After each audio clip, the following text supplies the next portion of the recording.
আপনার বাবা মা আপনার জন্য যা যা করেছেন তার মূল্য আপনি কখনোই পরিশোধ করতে পারবেন না। আপনার মা তার দেহের মধ্যে আপনাকে নিয়ে বেরিয়েছেন, তার রক্ত বিসর্জনের কারণেই আপনি পৃথিবীর মুখ দেখতে পেরেছেন। আপনাকে জন্ম দিতে গিয়ে তার প্রায় মৃত্যুই হয়ে গিয়েছিল। আপনি যখন নিজের যত্ন নিতে পারতেন না, তখন আপনার বাবাই আপনার সব প্রয়োজন মেটানোর ব্যবস্থা করেছেন। আপনার থাকার জায়গা ছিল না, তিনিই সেই ব্যবস্থা করেছিলেন। আপনার পড়াশোনার ব্যবস্থা করেছিলেন। আবার আপনার মায়ের দেখভাল করার মাধ্যমেও আপনার বাবা আসলে আপনার প্রতি ইহসান করেছেন। আর আপনার মায়ের দেখভাল করার মাধ্যমেও আপনার বাবা আসলে আপনার প্রতি ইহসান করেছেন। কেন এমনটা বলছি? কারণ আল্লাহ যখন মূসা আলাইহিস সালামের প্রতি বর্ণনা করছিলেন ওয়ালাকাদ মানান্না আলাইকা মান্নাতান মারাতান উখরা, সূরা তাহা, আমি তোমার প্রতি আরও একবার অনুগ্রহ করেছিলাম। তো তার প্রতি আল্লাহর অনুগ্রহের একটা অংশ ছিল ফারাদাদনাহু যে আমরা তোমাকে তোমার মায়ের কাছে ফিরিয়ে দিয়েছিলাম, কাই তাকাররা আইনুহা ওয়ালা তাহজান, যাতে সে চোখের পানি না ফেলে, যাতে তার চোখ শীতল হয়ে যায়, যাতে সে আর কষ্ট না পায়। যখন আল্লাহ তার মায়ের যত্ন নিচ্ছিলেন, আল্লাহ বলছেন আমি আসলে তোমাকেই অনুগ্রহ করছিলাম। তাই যখন আপনার মায়ের প্রতি ভালো কিছু করা হচ্ছে, তখন আসলে আপনার প্রতিও অনুগ্রহ করা হচ্ছে। আপনি হয়তো বলবেন আমি জানি আম্মু আমার যত্ন নিয়েছে, কিন্তু আব্বু তো কিছু করেনি। আপনার বাবা যে স্বামী হিসাবে আপনার মায়ের দেখাশোনা করে যাচ্ছেন, আপনাদের দুজনেরই এটাই একটা অনুগ্রহ যা আপনি শোধ করতে পারবেন না, আপনি যদি আর কিছু নাও করে থাকেন। তাই বাকি সম্পর্কের ক্ষেত্রে আপনি হয়তো অন্যদের ভালো করছেন, কিন্তু বাবা মায়ের বেলায় আপনি আসলে এমন ঋণ পরিশোধ করছেন যা আসলে শোধ হওয়ার ঊর্ধ্বে। এটা অসম্ভব। আর আমরা সারা জীবনই এর জন্য ঋণী থেকে যাব, এটা অসম্ভব। তাই আপনার সর্বোচ্চটা দিলেও তা যথেষ্ট হবে না। তবুও আপনি আপনার সেরাটা দিয়েই চেষ্টা করবেন। সেজন্য এটা বলা হচ্ছে অবিল ওয়ালিদাইনি ইহসানা। এটা হলো আপনার দায়িত্বের প্রথম অংশ। এর সাথে অন্যদিকেও আপনাকে ভারসাম্য বজায় রাখতে হবে। আপনাকে আপনার স্ত্রী এবং সন্তানদের অধিকার পূরণ করতে হবে, আপনার ভাই বোনের অধিকার পূরণ করতে হবে, এমনকি নিজের প্রতি অধিকারের দিকেও খেয়াল রাখতে হবে। এসব কিছুতেই আপনাকে ভারসাম্য রক্ষা করতে হবে। সেরাটা দিয়েই চেষ্টা করবেন। আর তা না করতে পারলে আপনি কারো না কারো উপর জুলুম করে ফেলবেন, হয় আপনার নিজের প্রতি বা আপনার সন্তানের প্রতি ইত্যাদি। অনেকে আছেন যারা বাবা মাকে দিতেই থাকেন, এরপর নিজের সন্তানদের অধিকার লঙ্ঘন করে ফেলেন। আবার কোনো কোনো পিতামাতা আছেন যারা শুধু চাইতেই থাকেন, তারা তাদের অধিকারের চেয়েও বেশি পাওয়ার আকাঙ্ক্ষা করেন। তারা কোরআনের আয়াত দিয়ে হয়তো বলবেন তুমি আমার জন্য যতই করো না কেন তা যথেষ্ট নয়, তাই তোমার সব কিছুই আমাকে দিয়ে দাও। আর তারা ওই আয়াতই আপনার উপর খাটাবে। তাদের প্রতি আল্লাহ ইহসান করতে বলেছেন, কিন্তু এই ইহসান সংজ্ঞা তারা নির্ধারণ করতে পারেন না। এই সূক্ষ্ম পয়েন্টটা বুঝুন। মা বাবার প্রতি আপনার অনেক দায়িত্ব রয়েছে, কিন্তু সেগুলো তারা ঠিক করতে পারেন না। এটা আল্লাহ নির্ধারণ করে দিয়েছেন। তারা যদি আপনার তদারকিতে থাকা কারো অধিকার হরণ করতে বলেন, যেমন কোনো কোনো অভিভাবক তাদের ছেলেকে বলে তার স্ত্রীকে নির্যাতন করতে, তার সাথে কথা বলা বন্ধ করতে, তারা বলতে পারেন তার স্ত্রীকে খুব সাধারণ অধিকারগুলো থেকেও বঞ্চিত করতে, কিন্তু আপনি এমনটা করতে পারেন না। যখন আপনি কোনো নারীকে বিয়ে করলেন, আপনি তখন তার ওয়ালি হিসাবে তাকে নিজের যত্নে রাখার প্রতিশ্রুতি দিয়েছিলেন। আপনি তাকে সুরক্ষিত রাখার অঙ্গীকার করেছিলেন, যেই দায়িত্বটা এর আগে তার বাবার ছিল। যে কোনো মূল্যে তিনি তার মেয়েকে রক্ষা করতেন। ওয়া আখাযনা মিনকুম মিসাকান গলিযা, নারীরা তোমাদের কাছ থেকে সুদৃঢ় অঙ্গীকার গ্রহণ করেছে। এখন স্ত্রীর দেখাশোনা করা আপনার দায়িত্ব। তাই আপনার পিতামাতা যাই বলুক না কেন, আপনি আপনার স্ত্রীর প্রতি অবিচার করতে পারেন না।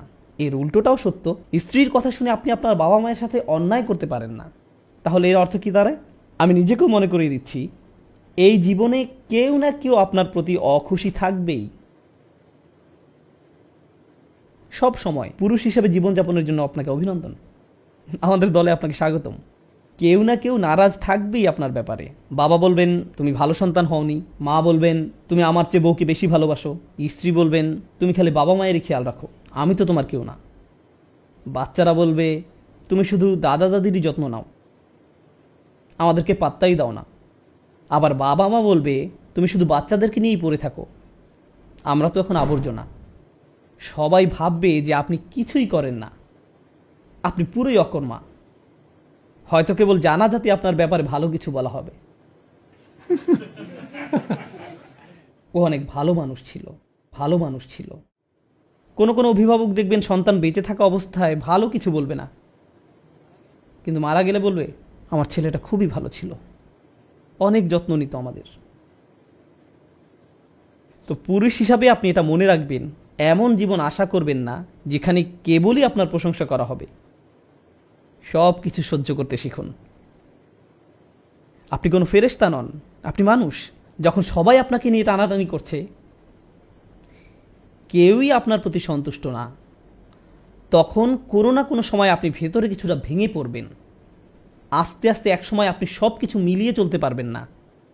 দুটো ব্যাপারে আপনাকে ব্যালেন্স করে চলা শিখতে হবে। দুটো ব্যাপারে আপনাকে ব্যালেন্স করে চলা শিখতে হবে। আপনি রেগে মেগে বলে ফেলবেন আমি তো এমনিতেই সবাইকে খুশি করতে পারবো না, তাই আমি চেষ্টা করাই ছেড়ে দিয়েছি, সবাই গোল্লায় যাক। আবার অন্যদিকে হতে পারে আপনি সবাইকে খুশি রাখতে গিয়ে নিজের অবস্থাই খারাপ করে ফেললেন। সবাইকে খুশি রাখতে গিয়ে আপনার নিজের অবস্থায় যদি খারাপ হয়ে যায়, তাহলে তো আপনি অন্য কারো ভালো করতে পারবেন না। আপনি ভালো পিতা হয়ে চলতে পারবেন না, ভালো স্বামী বা সন্তান হিসেবে আপনার দায়িত্ব পালন করতে পারবেন না। নিজেকে হারিয়ে ফেললে অন্য কিছুই আর করতে পারবেন না। অনেক সময় সম্পর্কগুলো ধরে রাখার সময় আমরা পুরুষেরা অবমাননা করে ফেলি। হয়তো আমরা অন্যদের অধিকারগুলো দিচ্ছি না, আবার মাঝে মাঝে যারা আমাদের উপর নির্ভরশীল তারাই আমাদের সম্পর্কের অবমাননা করে বসে, তারা আমাদের সাথে অন্যায় করে ফেলে। নিজের অধিকারের ক্ষেত্রে আপনাকেই সেই দাগটা টানতে হবে, নিজ থেকেই সেই অধিকারগুলো চাইতে হবে। একই সাথে খেয়াল রাখতে হবে যেন আপনি অন্যের উপর জুলুম না করেন। আমরা এমন সমাজে বাস করছি যেখানে ধরে নেওয়া হয় কোনো খারাপ কিছু ঘটলে তার জন্য পুরুষই দায়ী। সবসময় পুরুষই দায়ী না। কোরআনের বর্ণনায় অনেক বিশৃঙ্খলার কারণ পুরুষ, আবার অনেক ক্ষেত্রে নারী। মানুষেরাই বিশৃঙ্খলাকারী। মানুষের মাঝেই লোভ আছে, সে বেশি পেতে চায়, সে কখনো সন্তুষ্ট হয় না। আর আপনি যেসব সম্পর্কের মাঝে যুক্ত তাতে সকলেই সবসময় আপনার কাছ থেকে বেশি পেতে চায়। আপনাকেই সেই সীমারেখা টানতে হবে। আর ঘুমোতে যাওয়ার সময় আপনি যেন বলতে পারেন আমি সবার সাথে ইনসাফ করে চলেছি, আমি আমার স্ত্রী সন্তানদের কম দেইনি, আমি আমার কর্মক্ষেত্রে ঠিক থেকেছি, আমি আমার বাবা মায়ের অধিকার লঙ্ঘন করিনি। আর আপনার বাবা মাকে বাস্তবিকভাবেই বুঝিয়ে বলতে হবে যে আপনি আপনার সর্বোচ্চ চেষ্টাটা করেছেন। বাস্তবিক অর্থে বলছি, বাস্তবিক অর্থে বলছি, আমি আদর্শিকভাবে বলছি না, বাস্তবিক অর্থে বলছি। কোরআন বাবা মায়ের অধিকার খুবই গুরুত্ব দিয়েছে। ইব্রাহিম আলাইহিস সালাম কি তাঁর বাড়ি ছেড়ে চলে যাননি? হ্যাঁ, গিয়েছেন। তিনি সেখানে থেকে যেতে পারতেন, আর তাকে মারধর করা চালিয়ে যাওয়া হতো। অনেক সাহাবীদেরকেই খুব কঠিন অবস্থার সম্মুখীন হতে হয়েছিল, যেমন সাদ ইবনে আবি ওয়াক্কাস রাদিয়াল্লাহু তাআলা আনহু। তার মা বলেছিলেন আমি না খেয়ে মরে যাব কারণ তুমি মুসলিম হয়েছ। আমি ইসলামকে ঘৃণা করি, আমি তোমার মুসলিম হওয়া মেনে নিতে পারবো না। অথচ তার মা একাকী তাকে লালন পালন করেছিলেন। মাকে কিছু না খেতে দেখে তার নিজেরই খুব খারাপ লাগছিল, কিন্তু তিনি ইসলাম ত্যাগ করতে পারেননি। অনেক সময় মানসিক অত্যাচার শারীরিক নির্যাতনের চেয়েও অনেক বেশি কাঁদায়, আর সেই মানুষগুলোই আমাদের বেশি কষ্ট দেয়, যারা আমাদের বেশি আপন, যারা আমাদের বেশি আপন। শারীরিক নির্যাতনের ক্ষেত্রে চিহ্নগুলো আমরা দেখতে পারি, কিন্তু মানসিক অত্যাচার চিহ্নিত করা কঠিন। আমার আজকের আলোচনার বিষয় দুটি। এক, নিজের দিকে ভালোভাবে তাকিয়ে দেখুন আপনি নিজে দোষী কিনা, আপনি অবিচার করছেন কিনা। দুই, নাকি আপনার উপরই কোনো অবিচার করা হচ্ছে। আপনার উপর অনেক বিষয় নির্ভর করে। যদি আপনার প্রতি অন্যায় চলতে থাকে তাহলে একসময় আপনি ভেঙে পড়বেন, নিজের দায়িত্বগুলো ঠিকমতো পালন করতে পারবেন না। সুতরাং অন্যকে খুশি করা নিয়ে দুশ্চিন্তা করবেন না। মানুষকে সন্তুষ্ট করা এমন এক গর্ত খোঁড়ার মতো যার কাজের কোনো শেষ নেই। আপনার কাজ তাই আল্লাহকে খুশি করা। আপনি যদি এখনই মারা যান তাহলে যেন আল্লাহর সামনে দাঁড়িয়ে পূর্ণ চেতনা নিয়ে বলতে পারেন হে আল্লাহ, আমি কারো অধিকার কম দেইনি, আমি কারো প্রতি অবিচার করিনি। আমি জানি তারা সবাই হয়তো এমনটা মনে করে না, কিন্তু তুমি আর আমি জানি আমি কতটুকু করেছি বা করিনি। এটাই ইহসান। ইহসান হলো আত্মসচেতনতা। আপনি যদি অন্য মানুষের স্ট্যান্ডার্ড অনুযায়ী চলতে যান তাহলে আপনি যাই করেন না কেন আপনার 12টা বেজে যাবে, আমাদের মা বাবারা হয়তো এমন পরিবেশে বড় হয়েছেন যে আপনি হয়তো কোনো হাসপাতালে কার্ডিয়াক সার্জারির হেড, বা আপনি হয়তো আপনার ভাই বোনদের মধ্যে সবচেয়ে ভালো, কিন্তু তাও তারা বলবে তোমার কাছ থেকে আমি আরও বেশি আশা করেছিলাম। বাকি সবাই আপনার তারিফ করে, কিন্তু তারা বলবে তুমি এমন কেন, তুমি আমাকে হতাশ করলে, কোনো কিছুই যথেষ্ট হবে না। এটাও ঠিক আছে, তারা হয়তো ভাবে যে আপনি যথাযথ ভালো হতে পারেননি। আপনার স্ত্রীও এমনটা ভাবতে পারেন। তিনি হয়তো আপনাকে ছোট করে কথা বলেন, এমনভাবে কথা বলেন যেন আপনি কোনো আবর্জনা।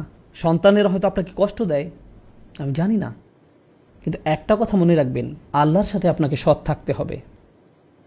আপনি যাতে বলতে পারেন আমি আমার দায়িত্ব ঠিকমতো পূরণ করেছি, আমি কারোর সাথে অন্যায় করিনি। এটাই হলো ও আবুদুল্লাহ ওয়ালা তুশরিকু বিহি শাইআন ওয়া বিল ওয়ালিদাইনি ইহসানা। এটুক ঠিক করে চলাই একটা বড় কাজ। এরপর তারা যাই বলুক সেই ভার আল্লাহর কাছে, সেটা আল্লাহ আপনার উপর চাপিয়ে দেননি। এরপর আসে নিকটাত্মীয়দের কথা, তাদের দিকেও খেয়াল রাখতে হবে। প্রতিবেশীর অধিকার, তাদের দিকে খেয়াল রাখতে হবে। প্রতিবেশীর অধিকার, নিকটাত্মীয়দের কথা, তাদের দিকেও খেয়াল রাখতে হবে। অনেক আলেমরা বলেন আপনার বন্ধুরাও এই আওতায় পড়ে, বিশেষ করে যেসব বন্ধু আপনার বাসার কাছে থাকে, তাদের কিছু প্রয়োজন কিনা সেদিকে খেয়াল রাখা। আপনি যত বেশি অন্য মানুষের দিকে খেয়াল রাখবেন, আল্লাহ তত বেশি আপনার যত্ন নেবেন। এদিক থেকে ভাবলে এটা আসলে নিজের দিকেই খেয়াল রাখা। আপনি যদি নিজ থেকে এগিয়ে অন্যের খবর নেন, তাদের সাহায্য করেন, আল্লাহ তাহলে আপনাকে অনেক সমস্যা মিটিয়ে দেবেন। এমনকি যাতায়াতের ক্ষেত্রেও, আপনি হয়তো ট্রেনে, প্লেনে বা বাসে কোথাও যাচ্ছেন, আর আপনার পাশে একজন বসে আছেন, হয়তো কোনো ডাক্তারের অফিস বা এয়ারপোর্টের লবিতে কারোর সাথে বসে আছেন, তাদের প্রতি ইহসান দেখান, সুন্দর ব্যবহার করুন। ইহসানের আয়াতটা আসলেই এত চমৎকার। আপনি যদি হাইওয়েতে যাতায়াত করেন, তাহলে আপনার পাশে চলা গাড়ির চালক আপনার প্রতিবেশীর মতো, তাই যদি তাকে কোনো ইঙ্গিত না দিয়ে হুট করে মোড় ঘুরিয়ে নেন, তাহলে সেটাও আয়াতটির অবমাননা হবে। আপনি তার প্রতি ইহসান করলেন না, তাকে বিচ্ছিন্ন করে দিলেন। যেমন কেউ গাড়ি পার্ক করতে যাচ্ছে আর আপনি মাঝখান দিয়ে, কারণ আপনার হয়তো জুমার নামাজ ধরতে হবে, কিন্তু এতে করে আপনি আপনার প্রতিবেশীর প্রতি ইহসান নষ্ট করলেন। ইহসান হলো তার প্রতি দয়া দেখানো, ভালো ব্যবহার করা। তো এই ভালো ব্যবহার দেখানোটা পরিবারের মধ্য থেকে শুরু হয়ে বাইরের দিকে বিস্তার করবে। এই আয়াতের ব্যাপারে এটা বলে আমি শেষ করতে চাই, প্রথমত আল্লাহর সাথে ন্যূনতম একটা সম্পর্ক ধরে রাখা, এরপর আসে আপনার মা বাবা, তারপর নিকটাত্মীয় আর প্রতিবেশীদের অধিকার। এটা আসলে কি বোঝায়? আপনার হৃদয়ের সাথে যেই সম্পর্কটা সবচেয়ে বেশি জড়িত, সেটার গুরুত্ব সবার আগে, এরপর বাকি মানব সম্পর্কগুলো, যার মধ্যে প্রথমে আসে আপনার মা বাবা, তারপর নিকটাত্মীয়, স্ত্রী সন্তান, এরা সবাই এর অন্তর্ভুক্ত। এরপর এটা বাইরের দিকে আরও বিস্তৃত হবে। কিন্তু দুর্ভাগ্যজনকভাবে এর উল্টোটাও দেখা যায়। সমাজে আপনি কাউকে দেখতে পান যিনি অনেক ভালো, অন্যদের সাথে ভালো আচরণ করেন, সালাম বিনিময় করেন, খুবই ভালো লোক, কিন্তু যখন তিনি বাসার দরজা লাগান, তারপর তিনি ফেরাউনের মতো হয়ে যান। আপনি তাকে চিনতেই পারবেন না। ওনার কি হলো? তার কণ্ঠ বদলে যায়, মেজাজ নষ্ট হয়ে যায়, মনে হয় তিনি যেন অন্য কেউ।